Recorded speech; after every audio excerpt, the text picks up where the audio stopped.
നമസ്കാരം. കേന്ദ്ര സർക്കാർ സാധാരണ ജനങ്ങൾക്കായി നൽകി വരുന്ന രണ്ട് പ്രധാനപ്പെട്ട ഇൻഷുറൻസ് പദ്ധതികളെക്കുറിച്ച് പറയാനാണ് ഇന്നത്തെ എൻ്റെ വീഡിയോ.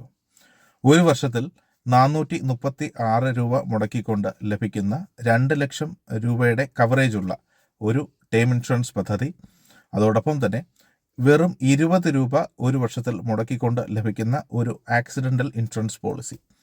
ഈ രണ്ട് പ്രധാനപ്പെട്ട പോളിസികളെക്കുറിച്ചുള്ള വിശദമായ വിവരങ്ങളാണ് ഇന്നത്തെ അബീസ് ഇൻഫോയിലൂടെ എനിക്ക് പറയാനുള്ളത്. ഇത് സാധാരണ ജനങ്ങൾക്ക് വേണ്ടിയിട്ട് ഉള്ള ജനോപകാരപ്രദമായ ഒരു വീഡിയോ ആണ്. അത് എല്ലാവരും കാണണമെന്ന് അഭ്യർത്ഥിക്കുന്നു. അബീസ് ഇൻഫോയുടെ പുതിയൊരു വീഡിയോയിലേക്ക് ഏവർക്കും സ്വാഗതം.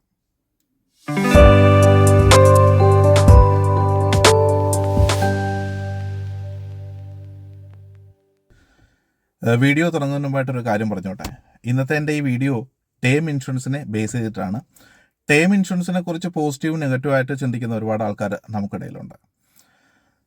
ഞാൻ മരിച്ചു കഴിഞ്ഞതിന് ശേഷം എനിക്ക് കിട്ടുന്ന ഇൻഷുറൻസ് തുക കൊണ്ട് എനിക്കെന്ത് പ്രയോജനം എന്ന് ചിന്തിക്കുന്ന ആൾക്കാർ ദയവായി ഈ വീഡിയോ കാണരുത് എന്നൊരു അഭ്യർത്ഥന ആദ്യം തന്നെ വെച്ചോട്ടെ. നമ്മുടെ മരണത്തിന് ശേഷവും ഇൻഷുറൻസിലൂടെ കിട്ടുന്ന തുക മറ്റുള്ളവർക്ക് പ്രയോജനപ്രദമാകും എന്ന് ചിന്തിക്കുന്ന ജനങ്ങൾക്ക് വേണ്ടിയിട്ടുള്ളതാണ് ഈ വീഡിയോ. അപ്പോൾ നമുക്ക് ആദ്യത്തെ പദ്ധതിയിലോട്ട് കടക്കാം. PMJJY അഥവാ പ്രൈം മിനിസ്റ്റർ ജീവൻ ജ്യോതി ഭീമാ യോജന. ഒരു വർഷത്തിൽ 436 രൂപ മുടക്കിക്കൊണ്ട് 2 ലക്ഷം രൂപയുടെ ഒരു ലൈഫ് കവറേജ് തരുന്ന പദ്ധതിയാണ് ഈ ഒരു PMJJY എന്ന് പറയുന്നത്. ഇതിനെക്കുറിച്ച് അപേക്ഷിക്കേണ്ട മാനദണ്ഡങ്ങളൊക്കെ ഉണ്ട്. ഒന്നാമത്തെ കാര്യം എന്ന് പറയുന്നത് 18 വയസ്സിനും 50 വയസ്സിനും ഇടയ്ക്കുള്ള വ്യക്തികൾക്ക് ഈ ഒരു ഇൻഷുറൻസ് കവറേജിന് വേണ്ടി അപേക്ഷിക്കാവുന്നതാണ്. ഇതിനു വേണ്ട രണ്ടാമത്തെ മാനദണ്ഡം എന്ന് പറയുന്നത് നിങ്ങൾക്ക് പോസ്റ്റ് ഓഫീസിലോ ബാങ്കിലോ ഒരു സേവിങ്സ് ബാങ്ക് അക്കൗണ്ട് ഉണ്ടായിരിക്കണം എന്നുള്ളതാണ്. ഈ രണ്ട് മാനദണ്ഡങ്ങളാണ് ഈ ഒരു ലൈഫ് കവറേജ് കിട്ടാൻ വേണ്ടി, അല്ലെങ്കിൽ ഈ ഒരു ഇൻഷുറൻസ് പോളിസിക്ക് അപേക്ഷിക്കാനായിട്ട് നിങ്ങൾക്ക് വേണ്ട യോഗ്യത എന്ന് പറയുന്നത്. ഇത് രണ്ടും ഉള്ള ഏതൊരു വ്യക്തിക്കും ഈ ഒരു ഇൻഷുറൻസ് കവറേജിന് വേണ്ടി അപേക്ഷിക്കാവുന്നതാണ്. ഇത് ഒരു ടേം ഇൻഷുറൻസ് ആണ്. ആത്മഹത്യ ഒഴികെയുള്ള ബാക്കി ഏത് മരണം സംഭവിച്ചാലും ഈ ഒരു 2 ലക്ഷം രൂപയുടെ കവറേജ് ലഭിക്കും എന്നുള്ളതാണ് ഇതിൻ്റെ ഏറ്റവും വലിയ പ്രത്യേകത എന്ന് പറയുന്നത്. ഈ ഒരു പോളിസിക്ക് വേണ്ടി 2 രീതിയിൽ നമുക്ക് അപേക്ഷിക്കാവുന്നതാണ്. ഓൺലൈൻ മോഡിലും അപേക്ഷിക്കാം, ഓഫ്ലൈൻ മോഡിലും അപേക്ഷിക്കാം. Net banking, mobile banking, internet banking ഒക്കെ ഉള്ളവർക്ക് ഓട്ടോമാറ്റിക് ഡെബിറ്റ് ഓപ്ഷൻ വച്ചിട്ട് നിങ്ങൾക്ക് ഓൺലൈനിലൂടെ തന്നെ ഈ ഒരു ഇൻഷുറൻസ് പോളിസിക്ക് വേണ്ടി അപേക്ഷിക്കാവുന്നതാണ്. ഈ നെറ്റ് ബാങ്കിങ് ഒന്നും ഇല്ലാത്ത ഒരാളാണെങ്കിൽ ഈ ഒരു ഫോം, നല്ലൊരു ഡിക്ലറേഷൻ ഫോം നിങ്ങൾക്ക് അടുത്തുള്ള പോസ്റ്റ് ഓഫീസിലോ അല്ലെങ്കിൽ നിങ്ങളുടെ ബാങ്കിലോ ലഭിക്കുന്നതാണ്. അതുമില്ലെങ്കിൽ jeevansureksha.gov.in എന്ന വെബ്സൈറ്റിൽ നിങ്ങൾക്ക് ഇതിൻ്റെ ഒരു ഡിക്ലറേഷൻ ഫോം ലഭിക്കും. ആ ഫോം ഡൗൺലോഡ് ചെയ്ത് അത് ഫില്ല് ചെയ്ത് നിങ്ങളുടെ ബാങ്കിലോ നിങ്ങളുടെ പോസ്റ്റ് ഓഫീസിലോ കൊടുത്താൽ ഈ ഒരു പോളിസിക്ക് നിങ്ങൾക്ക് തുടങ്ങാനായിട്ട് സാധിക്കും. എല്ലാ വർഷവും മെയ് 31 മുമ്പേ തന്നെ ഈ ഒരു പോളിസി പുതുക്കേണ്ടത് ആവശ്യമാണ്. കാരണം ഇത് ഒരു വർഷത്തേക്കുള്ള പോളിസിയാണ് ഈ 436 എന്ന് പറയുന്നത്. ആ വർഷത്തോടു കൂടി തന്നെ ആ പോളിസിയുടെ കാലാവധി കഴിയും. നിങ്ങൾക്ക് ഇത് റിന്യൂ ചെയ്യണം എങ്കിൽ നെക്സ്റ്റ് ഈ ഒരു മെയ് 30 മുമ്പായിട്ട് തന്നെ 436 രൂപ അടയ്ക്കേണ്ടതായിട്ട് വരും. എല്ലാ വർഷവും ഇത് പുതുക്കേണ്ടതായിട്ട് ഉള്ളതാണ്. രണ്ടാമത്തെ പദ്ധതി എന്ന് പറയുന്നത് PMSBJ, അതായത് പ്രധാനമന്ത്രി സുരക്ഷാ ഭീമാ യോജന എന്നുള്ളതാണ്. ഇത് ഒരു ആക്സിഡൻ്റൽ ഇൻഷുറൻസ് കവറേജ് ലഭിക്കുന്ന ഒരു പദ്ധതിയാണ്.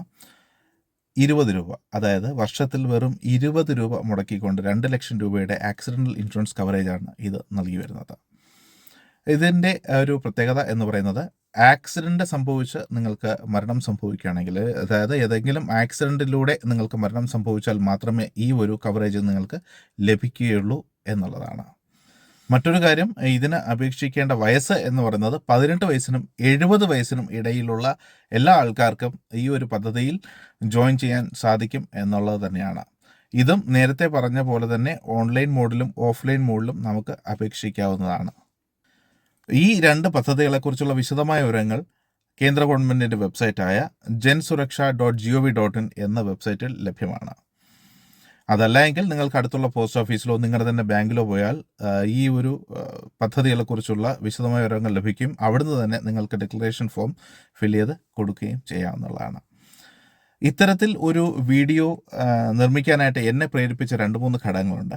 അതുകൂടെ പറഞ്ഞു പോകാം. ഒന്നാമത്തെ കാര്യം ഇതിൻ്റെ വളരെ കുറഞ്ഞുള്ള പ്രീമിയം തന്നെയാണ്. നിങ്ങൾ തന്നെ ശ്രദ്ധിച്ചാൽ മനസ്സിലാകും. ഈ വീഡിയോയിൽ ഉടനീളം ഞാൻ ഈ 436 എന്നുള്ള ഒരു ഫിഗർ റിപ്പീറ്റ് ചെയ്തിട്ട് ഉണ്ടായിരുന്നു. അതിനുള്ള കാരണം എന്താണെന്ന് വെച്ചാൽ ഇപ്പോൾ ഈ ഒരു സാഹചര്യത്തിൽ ഒരു സാധാരണക്കാരൻ ഒരു ടേം ഇൻഷുറൻസ് എടുക്കുക എന്നുള്ളത് അതിൻ്റെ പ്രീമിയമൊക്കെ വെച്ച് നോക്കുമ്പോൾ അഫോർഡബിൾ അല്ല എന്നുള്ളതാണ്. പക്ഷേ ഈ ഒരു 436 എന്നുള്ള ഒരു ഫിഗർ നമ്മൾ കുടുംബസമേതം പുറത്തുപോയി ഭക്ഷണം കഴിക്കുന്ന തുകയേക്കാൾ കൂടുതലല്ല എന്നുള്ളതാണ് എൻ്റെ ഒരു വിശ്വാസം. രണ്ടാമത്തെ കാര്യം എന്ന് പറയുന്നത്, ഈ ഒരു 2 ലക്ഷം രൂപ കൊണ്ട് നമ്മുടെ കുടുംബത്തിൻ്റെ എല്ലാ കാര്യങ്ങളും നടന്നില്ല എന്നിരിക്കാം. എന്നിരുന്നാലും ഒരു സാധാരണക്കാരന് 2 ലക്ഷം രൂപ എന്ന് പറയുന്നത് ഇപ്പോഴും വളരെ വലിയൊരു തുക തന്നെയാണ് എന്നാണ് എൻ്റെ വിശ്വാസം. മൂന്നാമത്തെ കാര്യം, ചിലപ്പോൾ സാമ്പത്തികമായി നമുക്കൊരു വ്യക്തിയെ സഹായിക്കാൻ കഴിഞ്ഞില്ലായിരിക്കാം. എന്നിരുന്നാലും ഇത്തരത്തിലുള്ള അറിവുകൾ കൊണ്ട് നമുക്ക് അവരെ സഹായിക്കാൻ കഴിയും എന്നുള്ളതാണ് മൂന്നാമത്തെ എൻ്റെ വിശ്വാസം. ഈ കാര്യങ്ങളൊക്കെ മനസ്സിൽ കണ്ടുകൊണ്ടാണ് ഇത്തരത്തിലൊരു വീഡിയോ നിർമ്മിക്കാനായിട്ട് എനിക്ക് പ്രേരണ കിട്ടിയത് എന്നുള്ളതാണ്. അപ്പോൾ എൻ്റെ ഒരു അഭ്യർത്ഥന എന്ന് പറയുന്നത്, നിങ്ങൾ നിങ്ങളുടെ സുഹൃത്തുക്കൾക്ക്, ബന്ധുക്കൾക്കൊക്കെ ഈ വീഡിയോ ഒന്ന് ഷെയർ ചെയ്യുക. അവർക്ക് ഈ ഒരു അറിവ് പകർന്നു നൽകുക. എത്രയും ആൾക്കാരെ കൊണ്ട് ഈ ഒരു പോളിസിയൊക്കെ എടുക്കാൻ സാധിക്കുമോ അവരെ കൊണ്ട് ഇതൊന്ന് ജോയിൻ ചെയ്യിപ്പിക്കുക. കാരണം ഇതിൻ്റെ വളരെ കുറഞ്ഞൊരു തുകയാണ്. എല്ലാ സാധാരണക്കാർക്കും എടുക്കാൻ പറ്റിയ ഒരു പോളിസി കൂടെയാണിത്. മറ്റൊരു വീഡിയോയുമായി നിങ്ങളുടെ മുന്നിലെത്തുന്നവരെയും ജയ് ഹിന്ദ്.